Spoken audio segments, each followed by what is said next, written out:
ታየ የኔ ቆንጆ የኔ ቀበጥ ማለት ነው። የኔ ቅብጥብጥ በመጀመሪያ ስላየውሽ ደስ ብሎኛል። ያው ብዙዎቹ ተመልካቾች ያው ሩታዬ ናፍቀናለች እያሉ ነበረ። ያው እንኳን ደስ አላችሁ ሩታዬ መታለች። ግን ያው ምን ያደርጋል የእውነት በጣም ነው ሩታና አብርሽ ዛሬ በጣም አሳዝነውኛል። የሌለ ማለት ነው። አብርሽም አንድ ሰሞን ብንናደድበትም ዛሬ ግን የእውነት አሳዝኖኛል። ያው ስህተቱ እንዳለ ሆኖ እንደዚህ ሩታ ግን እንደዚህ በአብርሽ ጨክና አታውቅም።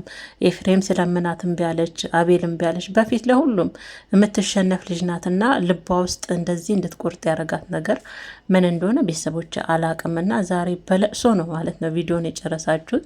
በጣም ነው አንጀቴን የበላችሁ። ጌታ ሩታ ብቻ አላቅም። እንዴት ነው ሰው ሲያለቅስ ይከፋችኋል? እኔ እንጃ ጌታን እና በጣም ነው ሩታ የሌለን ያሳዘነችኝ። አብርሽን በዛው ልክ ያው ፊቱ ላይ የሚታየው ነገር ምንም ደስታ የለምና ሩታን ዛሬ እንግዲህ ጠርቷት ያው ያለውን ነገር በኦዲየንስ ፊት ከኦዲየንስ ምንም የተደበቀ ነገር የለምና በኦዲየንስ ፊት ያለውን ነገር አስረጅኝ ብዬ ጠርቻታለሁ። ትናንት ቤት በሌለውበት አንድ ቁልፍ እሷ ጋር ነበረ ገብታ የምትፈልገውን ዋና አለችውን እቃ ይዛን የወጣችውና ሩታ በዚህ ልክ ጨክና አትቀርም። እነዛን እቃዎች ዋና ያለቻቸውን እቃ ሩታ የራሷን ከወሰደች እንደማትመለስ ውስጥ የተስፋ ቆረጠ አለና በጣም ቤቱ ሁሉ አስጠላኝ አለ ዳኒ ያልኩ ይቅርታ አብርሽ እና በዛን ልክ ሳይ በቃ ዛሬ በስንት መከራን ያገኟት እኔን እንኳን ማየት አትፈልግም ማለትና ውስጧ እንደዚህ ልቧ ለምን እንደቆረጠ እንደዚህ አላቅም። ብቻ ማለት ቤተሰቦች አንዳንዴ በትዳራችሁ አንዴ ንፋስ ከገባ በጣም ከባድ ነው። እውነቴን ነው የምላችሁ። አንዴ ትዳራችሁ ውስጥ ያየሞቀ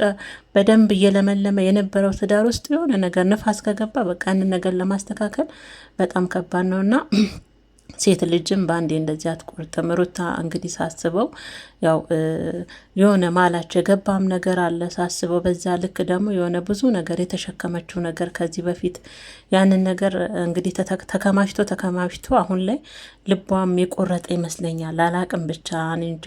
ግን ያው አብርሽ ግን ያው ዛሬም ከልቡ ይቅርታ ጠይቋታል። እሱም ያው የሩታን ውሳኔ ነገር ሩታ ውሳኔዋን አሳውቃ ወደ ቡታጀራ መሄድ አለብኝ፣ ቤቱም ሊበላኝ አስጠላኝ ያለ ሩታ አለ። ያለውበትም ስሜት ከባድ ነው። ራሴ ላይም ያለው ነገር እርምጃ ልወስድ እችላለሁ ብዬ በቃ ወደ ቤተሰብ ጋር ቡታጀራ መሄድ አለብኝ ብዬ ወስኛለሁ። ነገ ከሰዓትም ይሁን እሷ ጠብቀኝ እስካለች ሰዓት ተጠብቅና የሩታን ውሳኔ ሰምቼ ወደ ቡታጀራ ለአንድና ለመጨረሻ ሄዳለሁ እያለ ነው አብርሽ ነው ማለት ነው። ሩታ ለምን ልቧ እንደዚህ እንደጨከነ ቤተሰቦች አላቅም። ምክንያት ይኖራታል። እንደዚህ እንድትቆርጥ ያደረገችበት የራሷ ምክንያት ሊኖራት ይችላል። አላቅም። ግን በዚህ ልክ ሩታ እንደዚህ በአብርሽ ላይ በቤቷ ላይ ጨክና አታቅም።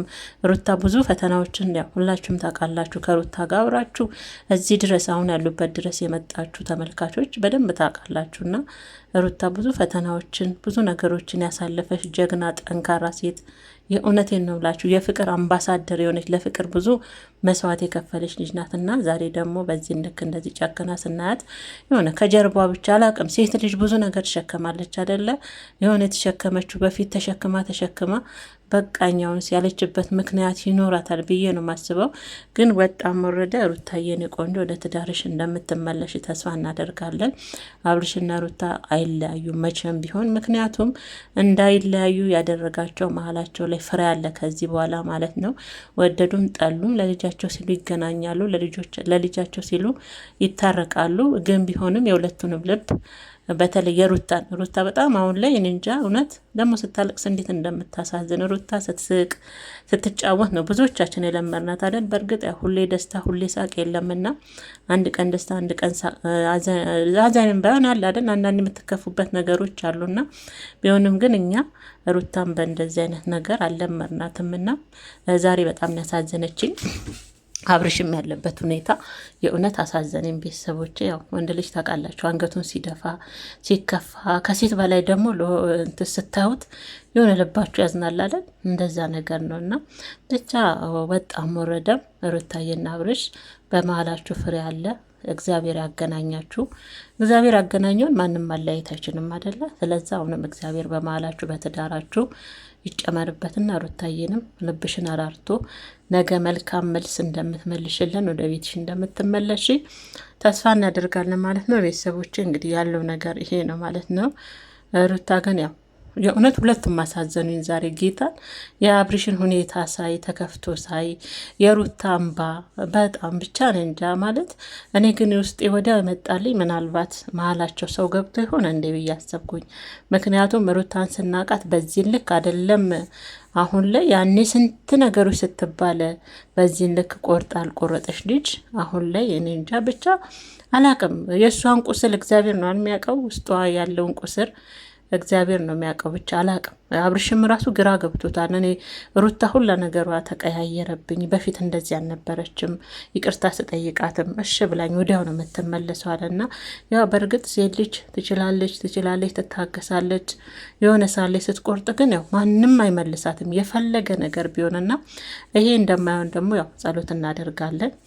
ሩታዬም ወደ ቤቷ እንደምትመለስ ተስፋ እናደርጋለን። እና አብርሽ እያይዞ አይክፋክ፣ አይድከምክ። በትዳር ውስጥ ያለ ነው፣ ትዕግስት ያስፈልጋል። ትዳር ላይ አንተም ትዕግስተኛ መሆን አለብህ። አሁን ላይ በደንብ ተቀታል አብርሽዬ ብዬ ተስፋ አደርጋለሁ። ብዙ ነገር ትማራለህ ብዬ አስባለሁ አይደል? እንደ ቤተሰቦቼ አንዴ ወደ ትዳር ከተገባ በኋላ እኮ ልጅነት የለምና ብቻ እግዚአብሔር በትዳራችሁ ውስጥ ይግባ ነው።